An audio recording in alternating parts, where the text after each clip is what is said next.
सुप्रभात बच्चों। आशा है आप प्रसन्न होंगे और स्वस्थ होंगे।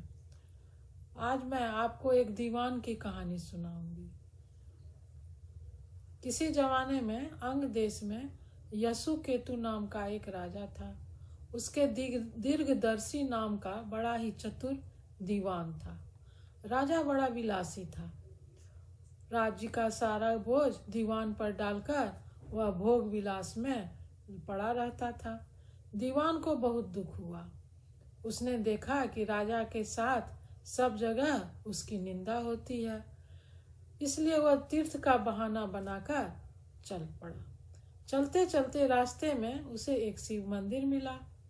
उसी समय निशिदत्त नाम का एक सौदागर वहां आया और दीवान के पूछने पर उसने बताया कि वह स्वर्णद्वीप में व्यापार करने जा रहा है।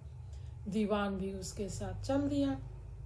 दोनों जहाज पर चढ़कर स्वर्णद्वीप पहुंचे और वहां व्यापार करके धन कमाकर लौटे। रास्ते में समुद्र में दीवान को एक कल्प वृक्ष दिखाई दिया। उसकी मोटी मोटी शाखाओं पर रत्नों से जड़ा एक पलंग बिछा था। उस पर एक रूपवती कन्या बैठी बीना बजा रही थी। थोड़ी देर में वह गायब हो गई। पेड़ भी नहीं रहा। दीवान बड़ा चकित हुआ। दीवान ने अपने नगर में लौटकर सारा हाल कह सुनाया। इस बीच इतने दिनों तक राज्य को चलाकर राजा सुधर गया था और उसने विलासिता छोड़ दी थी। दीवान की कहानी सुनकर राजा उस सुंदरी को लाने के लिए बेचैन हो गया और राज्य का सारा कार्य दीवान पर सौंपकर तपस्वी वेश बनाकर वहां पहुंचा। पहुंचने पर राजा ने भी उसी कल्प वृक्ष पर बीना बजाती हुई कन्या को देखा। उसने राजा से पूछा, तुम कौन हो? राजा ने अपना परिचय दिया। कन्या बोली, मैं राजा मृंगांक सेन की कन्या हूँ। मृंगावती मेरा नाम है। मेरे पिता मुझे छोड़कर न जाने कहाँ चले गए। राजा ने उसके साथ विवाह कर लिया। कन्या ने यह शर्त रखी कि वह घर हर महीने के शुक्ल पक्ष और कृष्ण पक्ष की चतुर्दशी और अष्टमी को कहीं जाया करेगी और राजा उसे नहीं रोकेगा। राजा ने कहा, ठीक है। इसके बाद कल कृष्ण पक्ष की चतुर्दशी आई तो राजा से पूछकर मृंगावती वहां से चली। राजा भी चुपचाप पीछे पीछे चल दिया। अचानक राजा ने देखा कि एक राक्षस निकला और मृंगावती को निगल गया। राक्षस को बड़ा गुस्सा आया। राजा को बड़ा गुस्सा आया और उसने राक्षस का सिर काट डाला। मृंगावती राक्षस के पेट से जीवित निकल आई। राजा ने उससे पूछा, यह क्या माजरा है?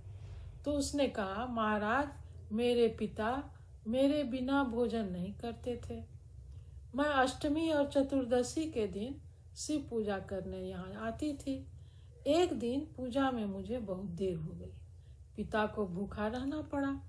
देर से जब मैं घर लौटी तो उन्होंने गुस्से में मुझे श्राप दे दिया। कहा, अष्टमी और चतुर्दशी के दिन जब मैं पूजन के लिए आऊंगी तो एक राक्षस मुझे निकल जाएगा और मैं उसका पेट चीर कर निकलूंगी। जब मैंने श्राप से छुड़ाने के लिए बहुत अनुनय किया तो वो बोले, जब अंग देश का राजा तुम्हारा पति बनेगा और तुझे राक्षस निगलेगा और राक्षस का सिर राजा काट देंगे तो तेरे श्राप का अंत हो जाएगा। इसके बाद मृंगावती को लेकर राजा नगर में आ गए। दीवान ने जब यह देखा तो उसका हृदय फट गया और वह मर गया।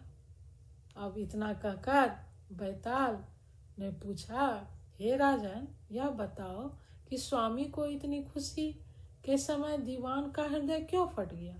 राजा विक्रम ने कहा, इसलिए क्योंकि उसने सोचा राजा फिर से स्त्री के चक्कर में पड़ गया और जब राज्य की दुर्दशा होगी।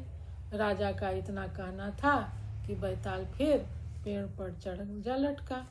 राजा ने फिर उसे उतार लाया और बैताल ने दूसरी कहानी सुनाई। आज इतना ही। धन्यवाद बच्चों। फिर मिलते हैं नई कहानी के साथ। जय हिंद, जय भारत।